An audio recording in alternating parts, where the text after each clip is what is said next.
What's up everyone? In this episode, I go through 10 reasons why I think you should work for a startup company. So keep watching.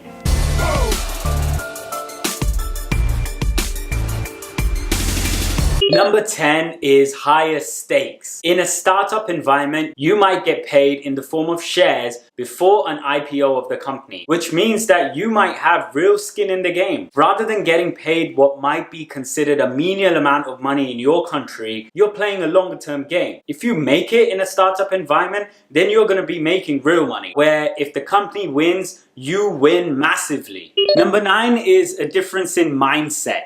What I often hear in big company environments is that they want you to specialize in something. By specializing, what you're not learning is agility. The agility that's required to learn in hardship. Number 8 is open plan offices. A lot of studies have shown that productivity is actually reduced considerably when people work in open plan offices. Now, of course, everybody is different, but this is my own preference, and I'm sure many of you also prefer to have your own office where you can focus on your work rather than what seems to be a party environment. I mean, just check out this article from the Chartered Management Institute that showed that open plan offices actually reduce the productivity of people. Another very surprising thing that I found, a lot of old workplaces actually rely on very traditional ways of doing business. Startups are more willing to take on new forms of doing business today, like social media marketing or influencer marketing or affiliate marketing. A friend of mine works in a sales team at quite a large company, and I was quite shocked to find out that they still rely on phone calls, just basically cold calling customers to make sales. A startup environment actually pushes you to learn what other teams and other departments do, such as finance. Perhaps you don't know anything about what the accounting team does. I bet you're going to learn 10 times more than anybody who sits in an office doing just one job every day, every hour, and not learning anything about what any other team does. Number 5 is related to that. After 10 to 20 years pass as an entrepreneur, you're still young. Your mind is still young. Your mind is still able to tackle problems. I mean, let's take Elon Musk as an example.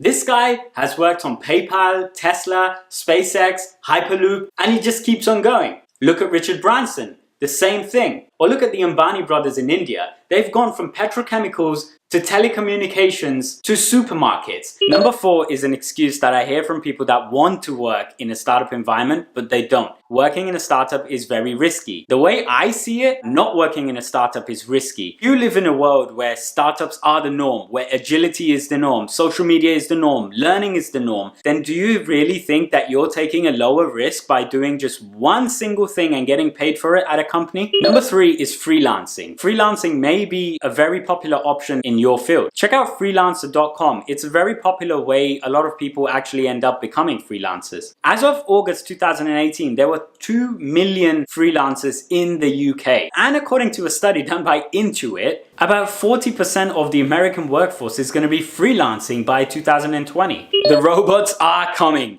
Yes, number 2 is automation. How many apps are there that can do anything at all? Robots eventually are going to be able to do a lot of the jobs that we do today. So unless it's something very creative, like, I don't know, Instagram pictures, maybe you should really think about the viability of that job that you just chose. Because if automation isn't here yet, it is 100% certainly going to hit your field at some point in your lifetime. And number 1 is skills. When I have ever worked on a startup, my life and my thoughts have been dominated by how do I make the business better? How do I market better? How do I sell better? How do I find the right people to work with me? Even if it's something very small, just get started and see the results. See how quickly you start learning. See how young you feel. See how many people you start meeting, how many friends you start making. If you need a job, go to the job, but have another side hustle that maybe in 20 years time might become your main hustle. Some of the skills that I've learned working in a startup environment have included sales, marketing, web development. I've designed my own website, going out there and talking to people, public speaking, blogging, finance, insurance. I mean, if you're put into a startup environment, you are actually forced to learn, to become a better version of yourself. And what that ends up doing is that it makes you a very optimistic person and a very hardworking person who will do anything it takes to succeed. I mean, you might have seen these people on YouTube. There's the Gary Vaynerchuks and the Tony Robbins. Those are just top 10 reasons why I think you should consider working for a startup for your next job. If you want to see more videos like these, then hit the subscribe button and like this video. And And thanks for watching.